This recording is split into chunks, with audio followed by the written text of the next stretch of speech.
Me llamo Margarita Santa Cruz, aunque hace años que nadie pronuncia mi nombre completo. Para los pocos que aún me llaman, soy solo la abuela, o, con suerte, doña Margarita. Tengo 79 años, y aunque mi bastón delata los años que cargo, mi mente aún está despierta, ordenada y clara como el bisturí que un día solía sostener con la precisión que solo se gana con décadas de trabajo. Fui médica, gastroenteróloga, para ser exacta.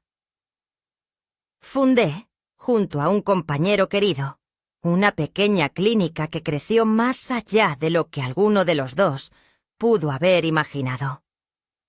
Durante años me entregué a ese lugar como si fuera un hijo más. Vi vidas nacer, vi vidas apagarse. Consolé madres, acompañé diagnósticos crueles, y más de una vez dormí en los sillones del pasillo porque una paciente temblaba al quedarse sola. Pero ya nadie se acuerda de eso. Hoy soy apenas una figura silenciosa que pasa las tardes entre plantas, libros amarillentos y recuerdos que golpean cuando menos se les espera. Mis manos, antes firmes, ahora tiemblan al abotonar una blusa. Mi voz, que dio órdenes quirúrgicas sin titubeos, ahora tiende a desvanecerse en conversaciones con jóvenes que hablan deprisa y sin mirar a los ojos. De mi antigua vida solo queda una caja de cartón guardada en lo alto del armario. Dentro, diplomas, fotos, una carta escrita a mano por un paciente que me dijo que le devolví la dignidad. No la abro hace años. No por olvido, sino por respeto. Porque hay cosas que, cuando se abren, ya no se pueden cerrar. Mi nieta Amaya tiene 24 años. Es diseñadora de interiores. Vive en un mundo de pantallas, filtros, colores planos y muebles que parecen no estar hechos para ser usados, sino solo fotografiados. No juzgo. Es otra era. Lo que me duele no es su mundo, sino mi creciente ausencia en él. La veo una vez al mes, cuando me trae alimentos del mercado orgánico o una revista que cree que me gustará. Me habla de proyectos, de clientes, de moodboards y lanzamientos. Yo la escucho, sonrío y pregunto por cortesía, aunque a menudo no entiendo del todo lo que me dice. Pero la miro con orgullo, porque es parte de mí. Aunque ella parece haber olvidado que yo también fui alguien. Hace unos días, Amaya me llamó, con voz apresurada pero amable, para invitarme a un evento. Su estudio de diseño recibiría un reconocimiento en una gala organizada por una asociación de arte y arquitectura. «Me gustaría que vengas, abuela», me dijo, como si no fuera ya un favor que me estuviera haciendo. Acepté sin dudar. Pasé 2 días escogiendo un vestido sobrio, buscando un par de zapatos que no me lastimaran.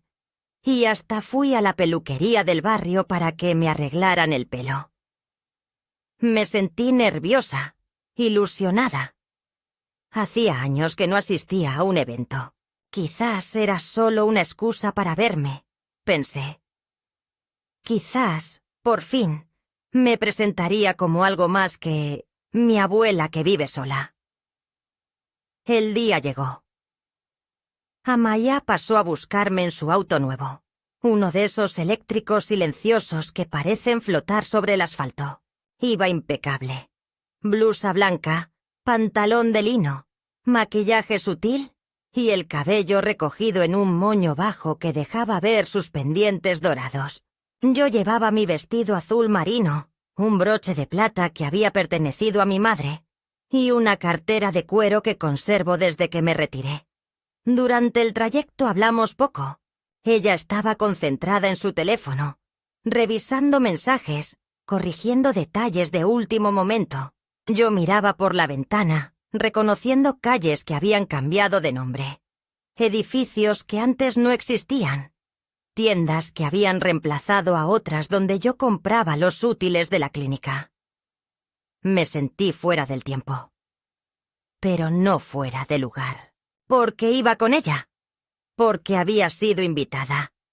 Al llegar al recinto, una construcción de cristal y hormigón que brillaba con luces blancas y techos altos, Amaya estacionó con precisión y apagó el motor. Yo me alisté para bajar, colocando con cuidado el bastón entre mis rodillas. Pero antes de que pudiera abrir la puerta, ella giró hacia mí y dijo la frase. Esa frase que aún ahora, mientras la repito en silencio, me atraviesa como un bisturí mal dirigido. Quédate en el auto, no avergüences. Lo dijo sin mirar, con voz suave pero firme. Como quien da una orden que prefiere no justificar. Me quedé helada. No supe qué decir. Ella ya estaba bajando, ajustando su cartera, hablando por teléfono, alejándose. Cerró la puerta sin esperar respuesta, como si mi presencia ya hubiera sido descartada. Me quedé sentada, las manos en el regazo, el broche de mi madre brillando en el reflejo del vidrio. Quise pensar que había sido un malentendido, que había dicho otra cosa. Pero no. Sus palabras estaban claras, frías, recientes. No avergüences. ¿A quién? ¿Cómo? ¿Por qué? ¿Desde cuándo ser abuela es algo que se esconde? ¿Desde cuándo los años, los surcos del rostro, la lentitud del paso son motivo de vergüenza? El reloj del tablero marcaba las 18:14. Afuera, parejas elegantes caminaban hacia la entrada del edificio. Reían, se saludaban con besos en el aire. Algunas llevaban programas impresos. Otras posaban para fotografías junto al banner del evento. Vi a una mujer de mi edad con un bastón, del brazo de lo que parecía ser su hijo. Reían. Él le acomodaba el cabello. Ella sostenía una cartera pequeña y caminaba con esfuerzo, pero con dignidad. Me pregunté si Amaya la vería. Me pregunté si alguna vez entendería lo que significa tener historia. No fama. Historia. La que se escribe en la piel, en los silencios, en los sacrificios que nadie recuerda. Volví la vista al frente. El edificio no era del todo desconocido. Había algo en su estructura que despertaba una inquietud en mi pecho. Entonces lo vi. Un cartel metálico, elegante, incrustado junto a la entrada principal. Centro Cultural Lorenzo Estrada. Y debajo, en letras más pequeñas. Dedicado a la memoria del pionero de la imagen social y cofundador del antiguo Sanatorio del Sol. Sentí cómo se me tensaban los dedos. El Sanatorio del Sol. Mi sanatorio. Mi lugar. Mi vida. Lorenzo Estrada. Mi amigo. Mi rival. Mi casi todo. Mi respiración se volvió más densa. Bajé del auto sin pensar, aferrándome al bastón como si fuera un ancla. Cada paso hacia la entrada del edificio era una travesía en sí misma, no por el dolor de las rodillas, sino por el peso de lo que estaba recordando. Lorenzo y yo fundamos ese lugar hace más de 40 años. Era médico como yo, pero también fotógrafo. Le apasionaba documentar la realidad de nuestros pacientes, captar la dignidad en la pobreza, la valentía en la enfermedad.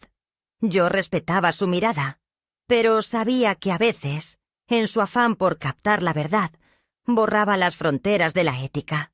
Lo que pocos supieron, lo que casi nadie supo, fue que varias de sus fotos más reconocidas, las que hoy cuelgan en exposiciones y se estudian en seminarios de arte social, las tomé yo. Con mi cámara, con mi ojo, con mi sensibilidad de médica que se quedaba al lado de la cama mientras la vida se apagaba. No lo denuncié. No lo reclamé. Porque creí que el bien mayor era más importante que mi crédito. Porque éramos equipo. Porque yo lo amaba.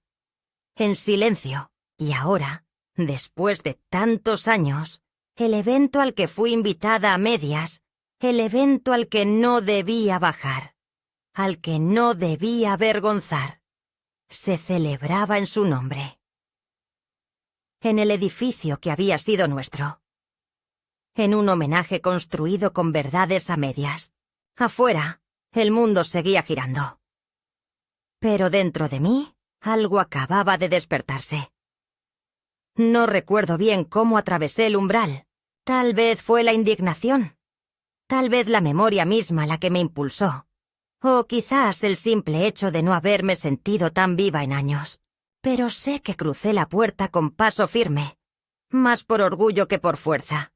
Y me encontré de pronto envuelta en un mar de luces cálidas, murmullos sofisticados y rostros jóvenes que se movían con la soltura de quienes creen que el mundo les pertenece. El aire olía a madera pulida, a perfumes caros, a vino blanco servido en copas finas.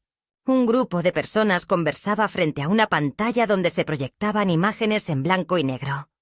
Retratos de rostros cansados, manos arrugadas, ojos de niños en pasillos de hospital. La estética me era familiar. Esa mezcla entre dolor y belleza, entre lo clínico y lo humano. Me detuve frente a una de las imágenes. La conocía. No solo la reconocía. La conocía. Era una mujer joven, de unos 30, sentada en una cama de hospital, con la bata abierta hasta el cuello y las piernas recogidas sobre sí mismas. Su rostro mostraba una serenidad tensa, de esas que solo se encuentran cuando ya no hay nada que perder. Al fondo, el marco de una ventana dejaba entrar una luz diagonal que recortaba su silueta. Lo supe al instante. Esa foto la tomé yo. No había margen de error. El ángulo, la hora del día, incluso el reflejo difuso en el vidrio de la ventana. Un fragmento de mi brazo, el perfil de mi rostro, apenas visible como una sombra. Yo estaba allí. Era mi fotografía, una de tantas que, en su momento, cedí a Lorenzo, confiando en que su promesa de anonimato sería real, que no las usaría, que eran parte de un trabajo conjunto, no de una carrera individual. Un cartel junto a la imagen decía: Serie La dignidad del umbral. Lorenzo Estrada, 1981. Sentí una punzada seca detrás del esternón. Me aferré al bastón, no por dolor físico, sino por la necesidad urgente de no derrumbarme. Las paredes blancas del salón, con sus luces doradas y sus invitaciones al asombro, comenzaron a parecerme frías, estériles. Alrededor, la gente aplaudía sin saber qué celebraba, sonreía ante imágenes de sufrimiento estetizado y hablaba de contexto histórico y mirada humanista, como quien habla de una instalación artística, no de vidas reales. Avancé entre las salas, cada una más ostentosa que la anterior, hasta llegar al auditorio central. En el escenario, un podio adornado con flores esperaban al orador principal. Una enorme pantalla colgaba detrás, proyectando fotografías en secuencia. En una de ellas, vi al propio Lorenzo. Joven, con su chaqueta de lana, su cámara colgando del cuello, y esa sonrisa inclinada que usaba para seducir y manipular a la vez. La voz de una mujer comenzó a resonar por los altavoces. Presentaba la vida y obra de Lorenzo Estrada con tono reverencial, como si hablara de un mártir. Nombraba sus logros, sus viajes, su enfoque ético. Mencionó su compromiso con los vulnerables, su decisión de dejar de lado los créditos personales para amplificar las voces de los otros. No pude evitar sonreír. Ironía más perfecta no podría que haberse escrito. Me senté en una de las sillas del fondo, aún invisible, aún inadvertida por la mayoría. Desde allí vi a Maya, en primera fila, junto a sus compañeros de estudio. Ella reía, tomaba fotos, miraba a su alrededor como si aquello también fuera suyo. De vez en cuando miraba hacia el escenario con fingido respeto. No me vio. O tal vez me vio y fingió no hacerlo. No sabría decirlo. Lo cierto es que, en ese momento, comprendí que no estaba allí por ella. Ni siquiera estaba allí por Lorenzo. Estaba allí por mí. Por todo lo que había callado. Por cada vez que me dijeron que debía ser humilde, profesional, discreta. Por cada vez que una idea mía fue firmada por otro. Por cada vida que cuidé mientras los otros daban entrevistas. De pronto, una de las presentadoras dijo algo que cambió el ritmo de mi corazón. Tenemos el honor de inaugurar esta noche el archivo visual del Sanatorio del Sol, con más de 200 piezas inéditas recuperadas y digitalizadas, algunas de las cuales fueron aportadas por familiares de pacientes y personal médico que colaboró con el Dr. Estrada. Entre ellas, una serie de retratos anónimos que hoy atribuimos con gratitud a su mirada visionaria. Aplaudieron. Yo no. Mi mandíbula se tensó con fuerza. Las imágenes comenzaron a proyectarse. Vi a Lidia, una enfermera de la que fui madrina de boda. Vi a don Manuel, un paciente con cirrosis avanzada que me había confesado que quería una foto para que mis hijos me recuerden cuando yo ya no esté amarillo. Vi a Teresa, la auxiliar que limpiaba los baños cantando tangos. Todos ellos, rostros que había conocido, tocado, acompañado. Todos, ahora, piezas en una exposición firmada por alguien que nunca estuvo tan cerca de ellos como yo. Las manos me sudaban. El bastón, por primera vez en años, me resultaba un estorbo. Me levanté con esfuerzo. Nadie se dio cuenta. Crucé el pasillo hacia el hall principal, donde los invitados tomaban copas y hablaban de diseño, memoria y legado. Me acerqué a una de las vitrinas que exhibían objetos personales de Lorenzo. Su cámara, su cuaderno de notas, una bufanda e incluso una vieja bata de médico que dudo haya usado más de 3 veces. A un lado, había una urna con sobres donde el público podía dejar mensajes sobre lo que significa para usted la dignidad. Tomé uno. Escribí mi nombre. Y debajo, solo una frase. A veces, la dignidad es reclamar lo que siempre fue tuyo. Me alejaba cuando alguien me tocó el brazo con suavidad. Me giré. Era un hombre mayor, de cabello blanco, rostro delgado y gafas gruesas. Tardé un segundo en reconocerlo. Era Benjamín, uno de mis antiguos residentes. Sonrió al verme, incrédulo. ¿Qué hora Santa Cruz? No lo puedo creer. Me tomó de las manos, visiblemente emocionado. Yo pensé que usted que se había ido. Está igual. Bueno, casi. Perdón, es que fue tan importante para nosotros. Usted era todo allí, en el sanatorio. Usted enseñó con el cuerpo, con el alma. Su voz tembló. Yo asentí, con una sonrisa seca. Me invitó a acompañarlo. Me llevó hacia un pequeño grupo de personas mayores, ex colegas, ex pacientes, algunos ya de edad avanzada, todos sorprendidos de verme, todos agradecidos. Algunos me abrazaron. Uno incluso lloró.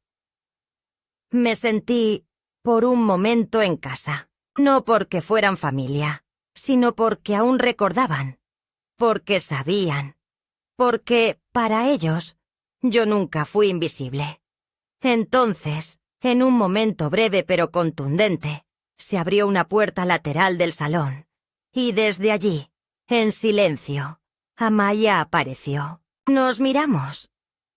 Ella se detuvo en seco, como si no esperara encontrarme allí, como si hubiera creído que realmente me quedaría en el auto. Por un instante la vi como cuando tenía 5 años, jugando con mis estetoscopios, envolviéndose en mis bufandas, diciendo que quería ser doctora, como la abuela. Pero ahora su rostro estaba contraído por la incomodidad, el desconcierto. Me acerqué lentamente. Ella no se movió. ¿Cómo entraste?, preguntó en voz baja, pero cortante. Caminando, respondí. Como hago desde hace 79 años. Ella bajó la mirada.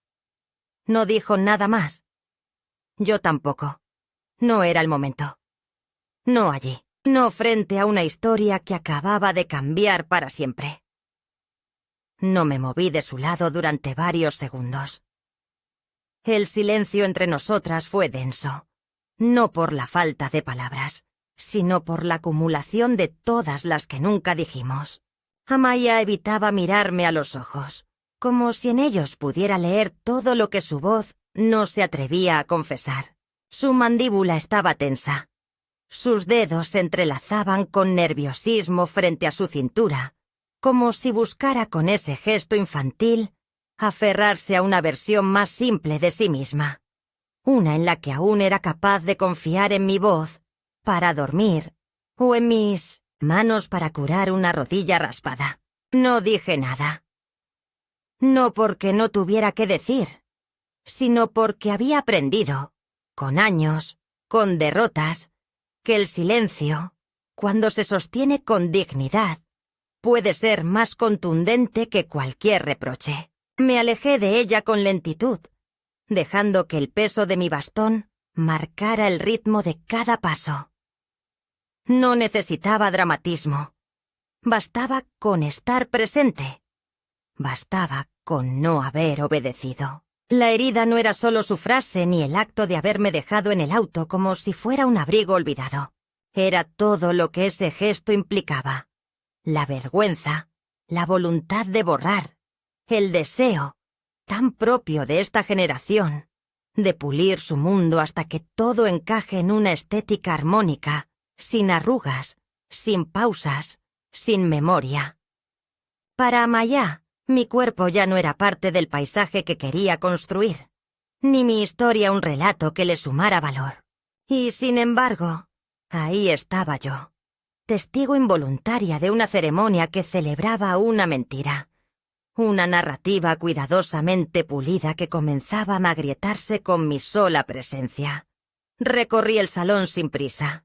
A cada paso, reconocía rostros de antiguos colegas, algunos más marchitos, otros casi irreconocibles, que me miraban primero con asombro, luego con respeto, y finalmente con una mezcla de afecto y pudor, como si vieran regresar a una figura que habían enterrado en los márgenes del recuerdo, convencidos de que el tiempo había hecho su tarea y que yo ya no pertenecía a Rietov, este mundo brillante de placas conmemorativas, discursos y copas de vino espumoso.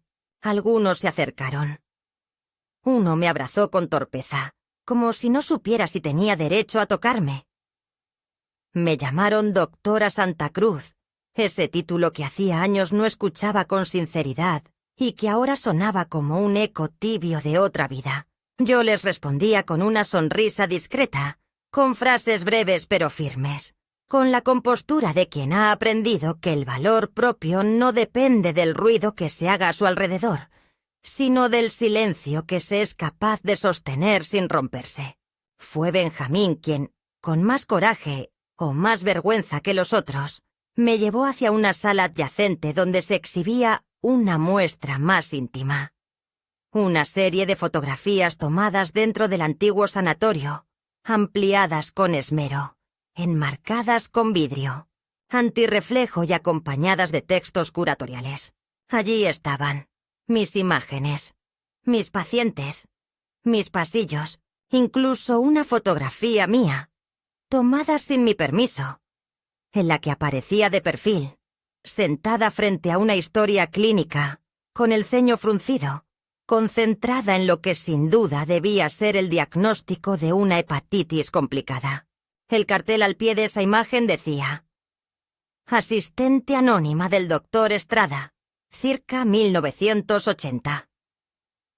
Me reí, un sonido breve y seco que escapó sin que pudiera contenerlo. Asistente. Anónima. Así había quedado reducida mi historia, a un nombre omitido, a un gesto sin atribución, a una sombra más en la luz prestada de un hombre al que yo misma había sostenido cuando flaqueó. Benjamín me miró, incómodo. Murmuró algo sobre revisar los archivos y quizá actualizar las fichas. Yo asentí, aunque supe que no lo harían. Nadie quiere corregir el mito cuando ya se ha vendido como verdad. Nadie quiere reescribir una historia que ha funcionado tan bien en las vitrinas. Pero no importaba. La exhibición no era mi objetivo. Lo que importaba, lo que dolía y ardía en mi pecho como una traición recién parida, era otra cosa. Era Amaya. Su decisión de mantenerme al margen no había sido un descuido, sino un acto premeditado. Porque no fui olvidada. Fui descartada. No volví a verla durante el resto del evento. Supuse que se había marchado o que se había escondido detrás de alguna columna, como una niña que teme enfrentar el resultado de sus actos. Me quedé hasta el final. Aplaudí los discursos sin entusiasmo. Probé un bocado de queso duro que no pude tragar. Observé cómo los invitados se iban marchando en oleadas, satisfechos, comentando el montaje, el vino, la música de cuerdas, la elegancia de la velada. Nadie mencionaba a los pacientes. Nadie hablaba de los días grises del sanatorio, de las largas noches, de los gritos en los pasillos, del olor a cloro y a esperanza. Todo eso había sido reemplazado por una narrativa estilizada, inofensiva, pulida para el consumo de una generación que no soporta la fealdad de lo real. Cuando salí del edificio, la noche ya estaba avanzada. La brisa era fresca, casi amable. Caminé despacio hasta el auto. Me senté al volante, aunque no iba a conducir. Solo quería ese espacio, ese pequeño recinto de metal y cuero, como una cáscara donde pudiera permitirme, por fin, sentir lo que durante horas había contenido. Apoyé la cabeza en el respaldo, cerré los ojos y dejé que el temblor subiera desde el abdomen hasta la garganta. No lloré. Pero estuve cerca. Sentí un nudo áspero que no quería ceder. Respiré hondo. 1, 2, 3 veces. Cada exhalación traía consigo un nombre, un recuerdo, una ausencia. Al llegar a casa, me desvestí en silencio. Dejé el vestido cuidadosamente colgado, como si fuera una prenda valiosa. Me miré en el espejo del baño, observando las arrugas, las venas marcadas, el cabello recogido. Vi una mujer que aún resistía, que aún tenía voz, pero a la que le habían cerrado los oídos.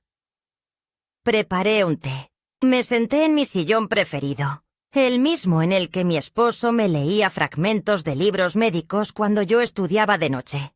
Encendí la lámpara y abrí una vieja caja que no tocaba desde hacía más de una década. Dentro estaban mis cuadernos, mis notas clínicas, algunas cartas de antiguos residentes, y en el fondo, una carpeta con negativos fotográficos, cuidadosamente ordenados.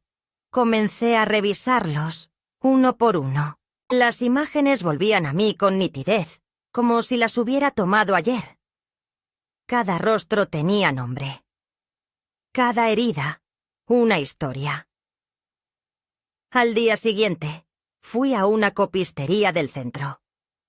Escaneé varios negativos y los imprimí en tamaño grande.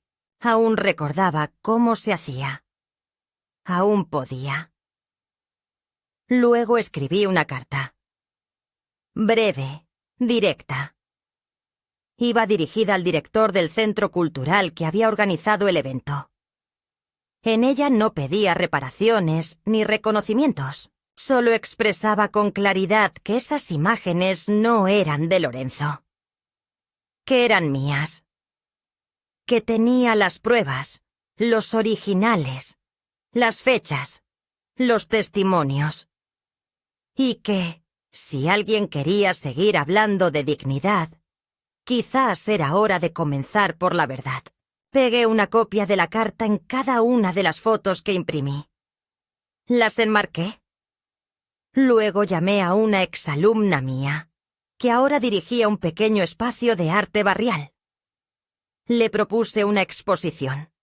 Aceptó sin dudar. El título lo supe de inmediato. Lo que no se firmó. Cuando Amaya llegó esa tarde, traía una bolsa con galletas integrales y una sonrisa forzada. Fingió normalidad. Habló del evento, de los aplausos, del impacto en redes sociales. Yo la escuché, en silencio. No interrumpí. Esperé a que terminara su relato cuidadosamente editado. Luego la miré con una firmeza que no usaba desde mis días en quirófano. Sé lo que dijiste, Amaya. Lo escuché perfectamente. Y también sé por qué lo dijiste. No me sorprendiste. Solo me confirmaste algo que ya temía. Ella se quedó inmóvil.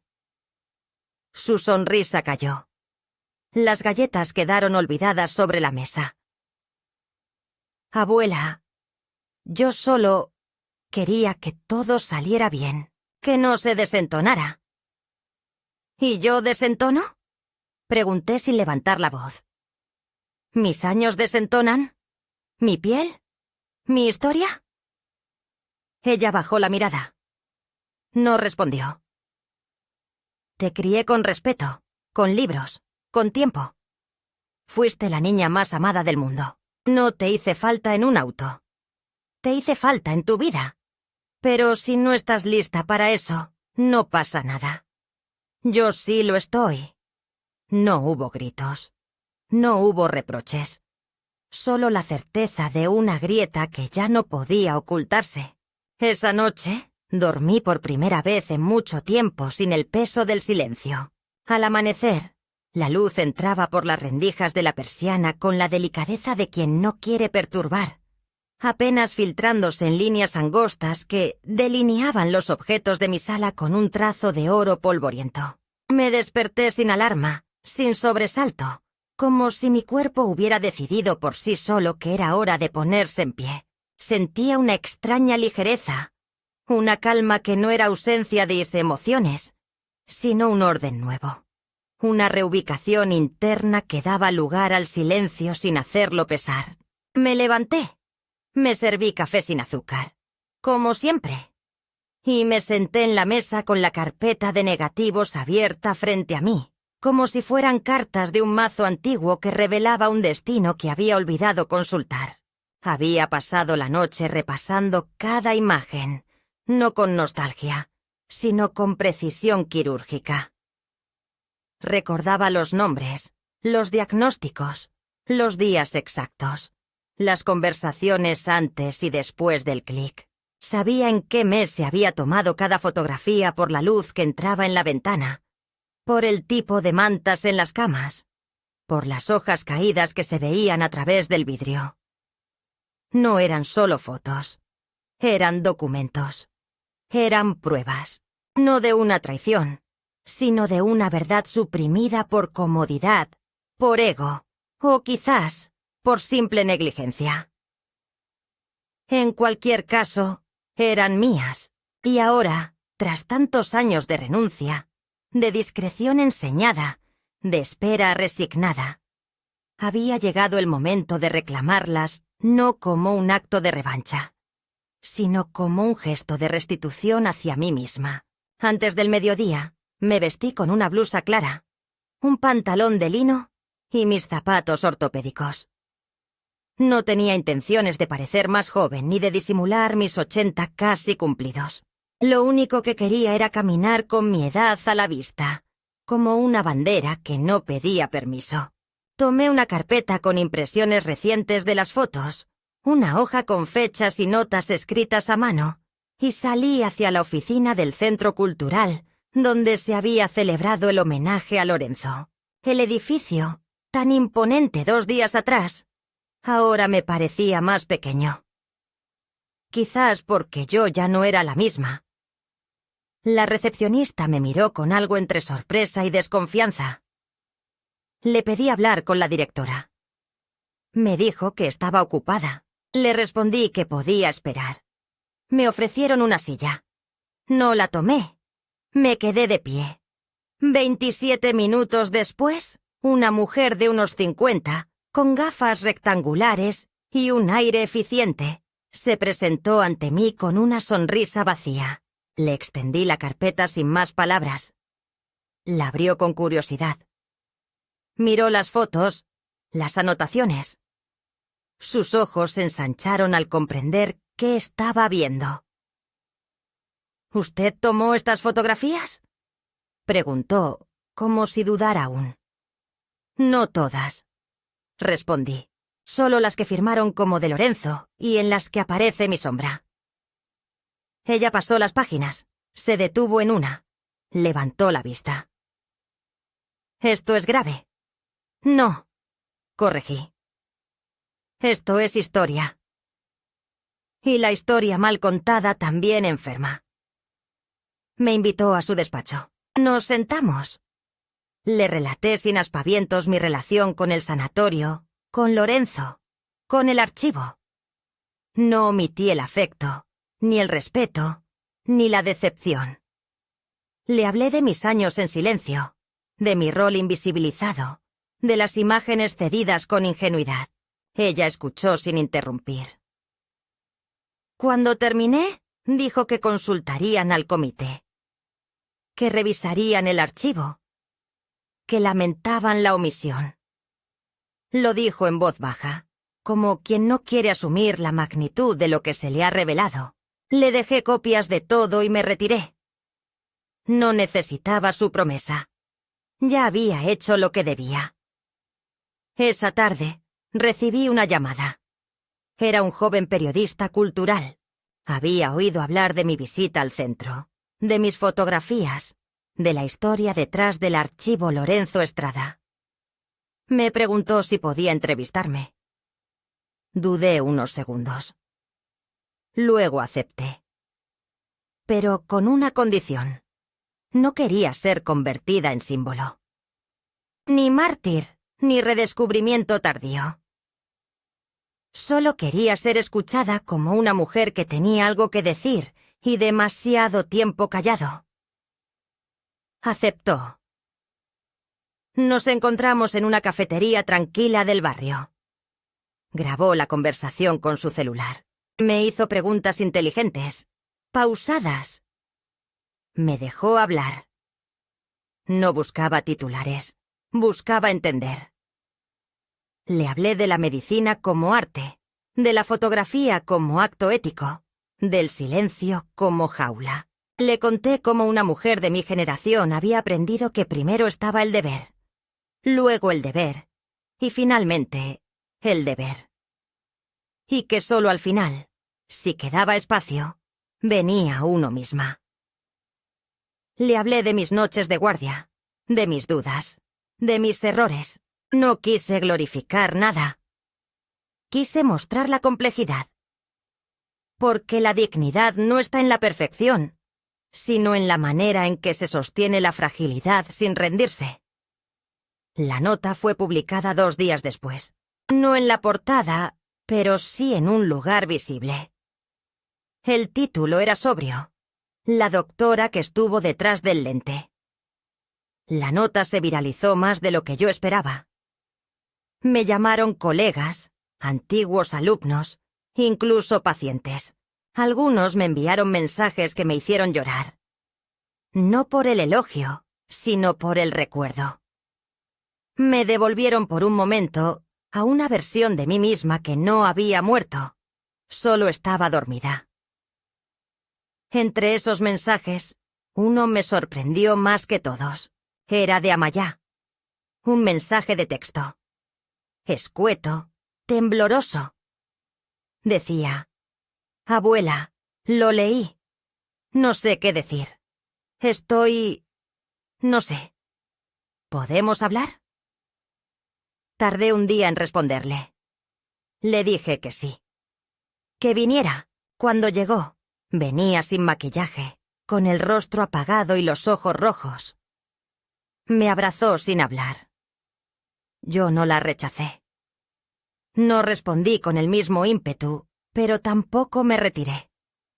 Solo permití que el gesto existiera. Luego nos sentamos. Ella comenzó así a hablar. Balbuceaba. Se disculpaba. Decía que no sabía, que no entendía, que estaba atrapada en una lógica de apariencias, de presiones, de miedo al ridículo, que quería brillar, pero que no sabía cómo hacerlo sin borrar lo que no encajaba en su imagen. Que no quería lastimarme. Que había leído la nota y por primera vez entendía quién era yo. La escuché. No la consolé. No le dije que no importaba. Le dije que dolía mucho, que aún dolía. Pero también le dije que era joven y que si de verdad quería reparar, el primer paso era mirar de frente. Me pidió ver los negativos. Le mostré algunos. Le hablé de cada uno, de lo que había detrás del encuadre. Ella lloró. No con escándalo, con silencio. Antes de irse, se volvió y me dijo: «¿Puedo ayudarte a montar la exposición?». No supe qué responder. La miré y asentí, porque las heridas, si no se niegan, también pueden ser puentes. Y esa noche, mientras ajustaba los marcos de las fotografías con mis manos aún firmes, supe que algo había cambiado para siempre. La tarde de la exposición fue luminosa pero pesada, como esas jornadas de verano en las que el aire parece no decidirse entre el júbilo y el presagio. Desde temprano, Amayá y yo trabajamos en los últimos detalles. Ella colocaba las cédulas con los nombres de las obras. Imprimía los textos curatoriales que yo misma había dictado la semana anterior con la ayuda del joven periodista, mientras yo repasaba con un paño húmedo los marcos de las fotografías, no por limpieza, sino por respeto. Cada imagen colgada en esas paredes blancas era un fragmento de mi memoria, pero también un testigo de una historia que había sido negada durante demasiado tiempo. La sala era pequeña, prestada por una biblioteca vecinal que había recibido fondos gracias a una campaña en redes impulsada, irónicamente, por un grupo de exalumnos que se indignaron al leer el reportaje sobre mí. El título de la exposición, La luz robada, se le ocurrió a Amayá, y aunque al principio me pareció dramático, terminé aceptándolo. Tenía algo de verdad, algo de fuerza y algo de justicia poética. El primer invitado en llegar fue del propio periodista. Traía consigo un pequeño ramo de flores silvestres y una libreta. Me saludó con respeto, sin afectación, como quien sabe que está entrando en territorio ajeno. Luego llegaron algunos vecinos del barrio, antiguos pacientes, exenfermeros, gente mayor con pasos lentos y ojos vivaces que se detuvieron frente a cada imagen como si buscaran reconocerse en ellas. Yo me mantuve al margen al principio, observando desde una silla cerca del rincón de los retratos en blanco y negro. Reconocí a varios, aunque el tiempo hubiera transformado sus rostros. Un hombre con bastón se detuvo frente a la foto de su madre moribunda y lloró sin disimulo. Una mujer en silla de ruedas señaló la imagen de un niño en pijama hospitalario y dijo con voz temblorosa: «Ese es mi hermano», antes de que se fuera. La sala se llenó de murmullos contenidos, de preguntas y de memoria. Amaya se movía entre los asistentes con naturalidad, respondiendo consultas, señalando las fechas, explicando el contexto. Noté que evitaba decir «mi abuela» al principio. Usaba mi nombre, la doctora Margarita Santa Cruz. Como si aún no supiera cómo integrar mi identidad en la suya sin que algo se resquebrajara. No la juzgué. Entendí que ese proceso tomaba tiempo, pero cuando llegó un grupo de estudiantes de arte, jóvenes de 20 y tantos, con cámaras colgando y libretas llenas de notas, y uno de ellos le preguntó cómo se había involucrado en la muestra, ella respondió: «Ella es mi abuela, y me está enseñando a mirar con otros ojos». Esa frase, tan sencilla, me desarmó. No por el título, sino por el verbo. Me estaba mirando. Me estaba viendo por fin. Hacia la mitad de la tarde, un revuelo en la puerta me hizo alzar la vista. Era la directora del Centro Cultural, Lorenzo Estrada, aquella mujer de gafas rectangulares y aire neutro que me había recibido con formalidades unos días antes. No venía sola. La acompañaban 2 miembros del comité curatorial y una mujer joven que no conocía, pero que luego supe era la responsable del archivo fotográfico. Se acercaron a mí con rostros serios, pero no hostiles. Me pidieron hablar en privado. Amaya me miró con preocupación. Le hice un gesto para que se quedara tranquila. Nos sentamos en una pequeña sala contigua. Me ofrecieron un café que no acepté. La directora comenzó con un tono formal, como si estuviera leyendo un texto preparado. Dijo que habían revisado mis documentos, que los negativos coincidían, que los testimonios eran consistentes. Reconoció que efectivamente varias de las obras atribuidas a Lorenzo eran mías, que no podían asegurar si fue un error deliberado o una omisión repetida en el tiempo, pero que la verdad era clara. Me ofrecieron una mención honorífica en la próxima exposición del centro, una nota aclaratoria en la sala, e incluso la posibilidad de una retrospectiva conjunta. Asentí sin decir nada. No por gratitud, sino por agotamiento. Ellos querían ajustar la historia sin desmontar el altar. Yo ya había desmontado el mío. Cuando regresé a la sala, los asistentes aplaudieron. No por mí, sino por una imagen proyectada en la pared. Era una ampliación de una fotografía mía, una que nunca antes había mostrado. En ella, Lorenzo aparecía de espaldas, tomando una fotografía en un pasillo del hospital, y en primer plano, desenfocada, aparecía mi mano entregando una ficha clínica. Era una imagen accidental, pero perfecta. Narraba sin palabras lo que había ocurrido durante años. Yo en el gesto, él en el foco. Esa noche dormí mejor que en décadas. Pero los días siguientes no fueron dulces. Lo que habíamos hecho no era solo una exposición. Era una declaración. Y no todos estaban preparados para digerirla. Comenzaron a llegar mensajes a mi correo, algunos con tono condescendiente, otros directamente agresivos. ¿Por qué ahora? ¿Por qué desenterrar el pasado? ¿No le basta con el reconocimiento? ¿No cree que mancha la memoria de un hombre admirable? No respondí a ninguno. Pero Amaya sí. En su perfil profesional publicó una reflexión larga, sincera, donde hablaba de la historia robada, de la mujer detrás del lente, de cómo la belleza sin verdad era solo manipulación. Su texto fue compartido miles de veces. Y con él, una imagen. La de nosotras dos, sentadas una frente a la otra, riendo con una taza de té. Esa foto la había tomado el periodista en un descuido, y ella la convirtió en su nueva portada. El golpe más fuerte llegó de una fuente inesperada: la familia de Lorenzo. Un sobrino suyo, que administraba su legado, me envió una carta legal solicitando que cesara el uso de ciertas imágenes por confusión de autoría. Me senté frente a esa carta con la calma de quien ha revisado 100 historias clínicas más dolorosas. No respondí con ira. Respondí con pruebas.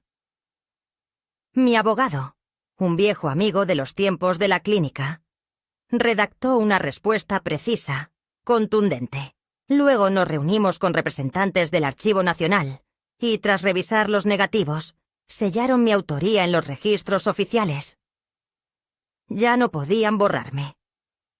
Amaya me acompañó en cada paso, pero el verdadero acto de redención llegó una semana después, cuando me pidió grabar un video para su canal de diseño. No era habitual que hablara de otra cosa que no fuera mobiliario, color y espacio. Pero en esa ocasión quiso hablar de historias. Me sentó en un sillón azul, encendió una luz tenue y me pidió que hablara. Sin guión. Sin cortes. Solo hablara. Lo hice. Conté sobre mis años de médica, de fotógrafa, de madre. Hablé del silencio, de la espera, del momento en que me dijeron que no bajara del auto. El video se viralizó. No por sensacionalismo, sino por verdad. Una mañana, al salir al mercado, una mujer joven me detuvo. ¿Es usted la doctora de las fotos?, preguntó. Asentí. Me abrazó. Gracias por no quedarse en el auto, dijo. Y siguió su camino. Me quedé unos minutos en la vereda, sin moverme, porque entendí que al final no era yo quien había cambiado. Era el mundo el que por fin se había girado a mirarme. El día que me invitaron a hablar en la Universidad de Diseño donde Amaya estudiaba, fue el día que entendí, sin ambigüedades, que ya no había vuelta atrás. No era solo una muestra de cortesía por parte de los directivos, ni un gesto forzado para compensar el escándalo que se había desatado tras la exposición y el artículo.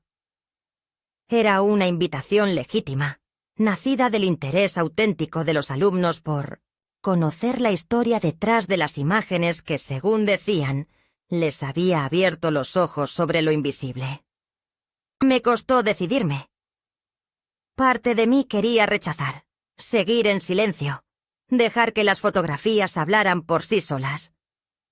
Pero otra parte, más clara, más serena, comprendía que este era el momento en que debía cerrar el círculo. No por los demás. Por mí, Amaya me esperó en la puerta del auditorio. Estaba nerviosa. Lo noté por la manera en que se tocaba el cabello, por cómo cambiaba de pierna al pararse, por la forma en que me miraba como si tuviera miedo de que me arrepintiera. Pero no lo hice. Llevaba puesta una chaqueta que había sido mía en los años 80.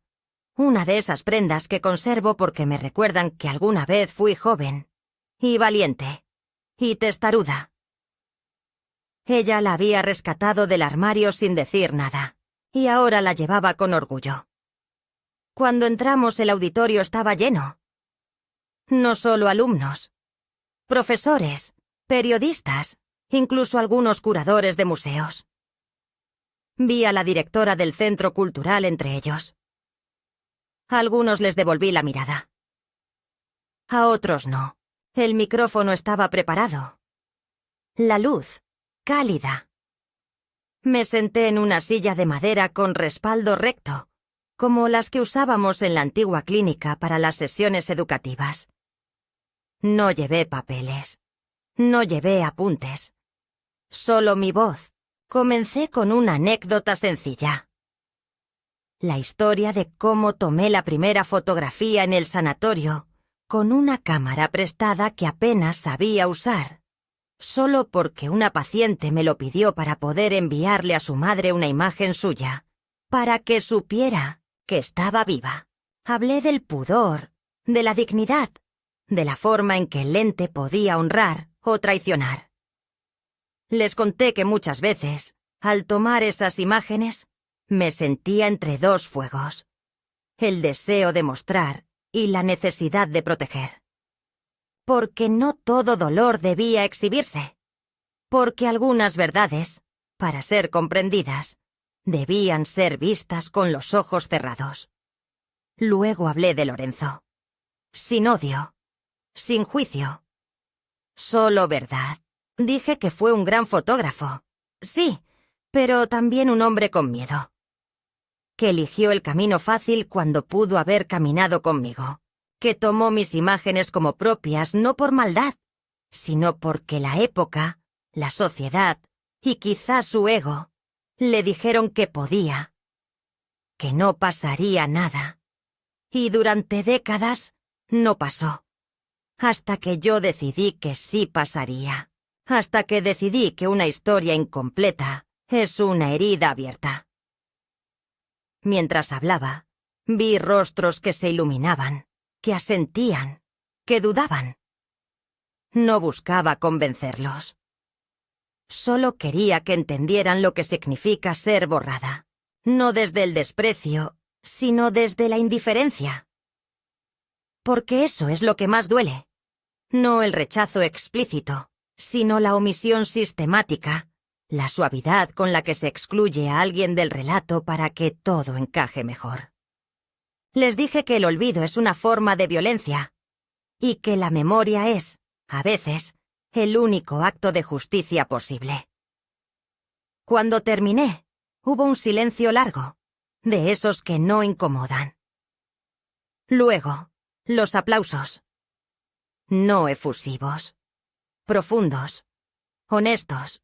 Algunos se acercaron a abrazarme.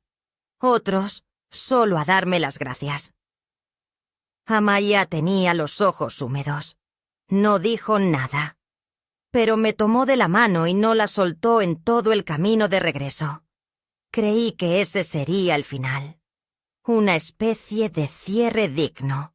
Pero la vida, como bien sabe cualquiera que haya vivido lo suficiente, rara vez ofrece finales ordenados. A la semana siguiente recibí una carta. No por correo electrónico. Una carta de papel, escrita a mano. Venía firmada por Cecilia Estrada, hija de Lorenzo.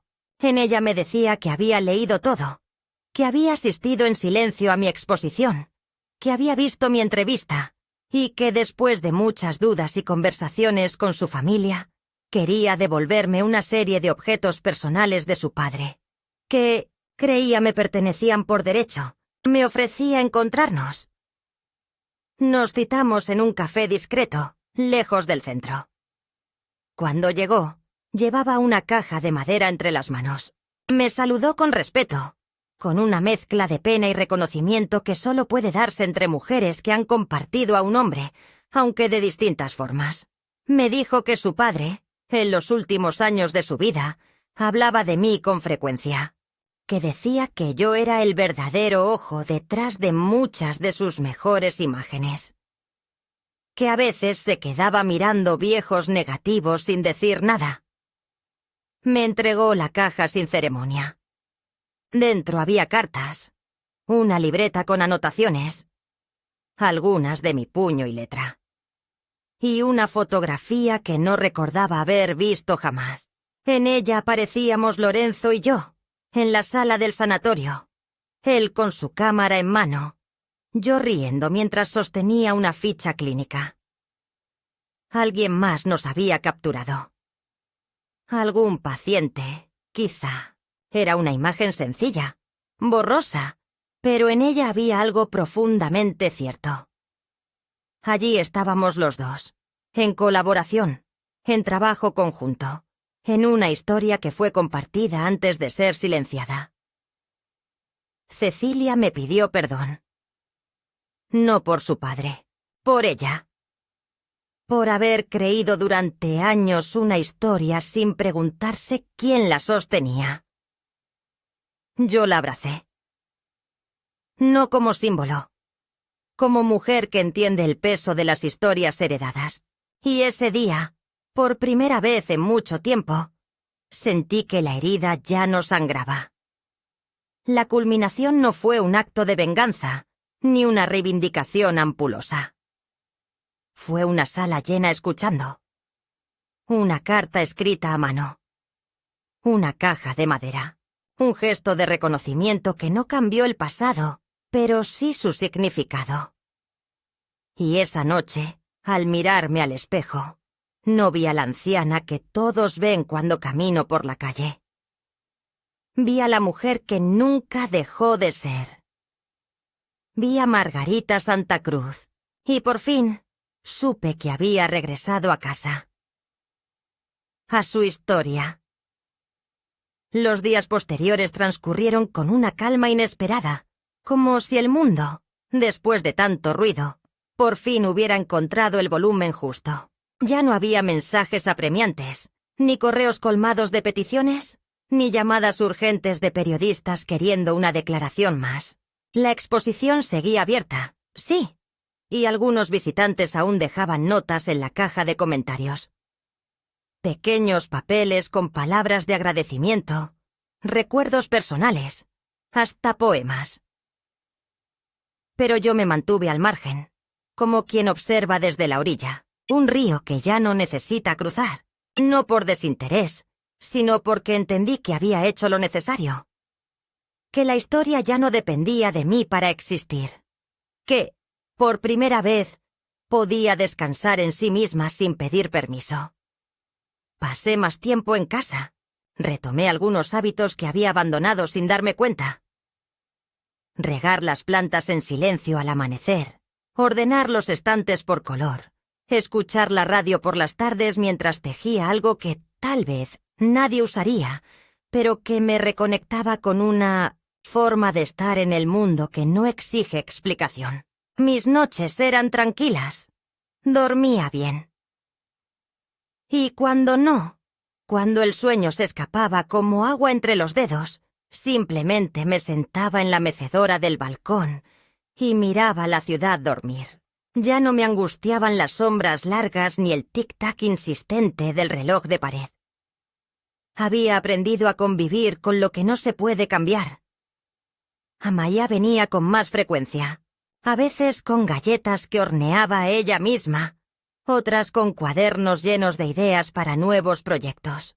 Me hablaba de un documental, de una serie de entrevistas con mujeres mayores, de una idea para una muestra fotográfica itinerante sobre la vejez y la mirada. Me escuchaba cuando le decía que no era necesario nombrarme en todo, que lo importante no era contar mi historia, sino ayudar a que otras también pudieran contarse. Ella sonreía y decía que sí, pero que algunas puertas solo se abren cuando alguien se atreve a empujarlas primero. Yo no discutía, solo asentía con una mezcla de orgullo y resignación, esa mezcla que solo las abuelas conocen bien. Un domingo, mientras almorzábamos en silencio, me miró con una expresión seria. Me preguntó si alguna vez me arrepentí de haber guardado silencio tanto tiempo. Tardé en responder. No porque no supiera qué decir, sino porque la respuesta requería una honestidad que duele. Le dije que sí, que muchas veces me arrepentí, que hubo noches en las que me reproché mi pasividad, mi miedo, mi obediencia. Pero también le dije que en aquellos años hablar tenía un precio que no siempre podía pagarse. Que algunas batallas se pierden para proteger otras que aún no han nacido. Que no fui cobarde, sino prudente. Y que si volviera atrás, tal vez haría lo mismo. Porque entonces era madre, médica, y no podía permitirme el lujo de ser mártir. Ella bajó la mirada y dijo que entendía. No sé si era verdad, pero su silencio fue suficiente. La última semana de la muestra, recibí una carta escrita con letra torpe, pero sentida. Era de la señora Julia, una paciente mía que creí muerta hace años. Me decía que había visto la nota en el periódico, que reconoció su rostro en una de las fotos y que lloró al saberse recordada. Me agradecía no por haberla curado, sino por haberla mirado con ternura cuando todos la trataban como una carga. Decía que la foto era la única imagen suya en la que se sentía bonita. La única que guardaba su hija con cariño. Y que gracias a eso, su nieta le preguntaba por ella. Le pedía historias. Quería saber cómo fue su juventud. Le devolví la carta con otra. No necesitaba más. Ese era el final que no esperaba, pero que merecía. Cuando desmontaron la exposición, no sentí pena. Me despedí de cada fotografía con una sonrisa, con una caricia breve sobre el cristal. No era un adiós, era una cesión. Las imágenes volverían a dormir en su carpeta, pero ya no serían secreto. Ya no estarían encerradas en un cajón como un grito ahogado. Amaya me prometió digitalizarlas todas, guardarlas en una nube. Palabra que aún me suena extraña. Y compartirlas con quienes las buscaran. Yo le agradecí, sin entusiasmo, pero con reconocimiento. Ahora paso las tardes escribiendo. No un libro, ni un testimonio.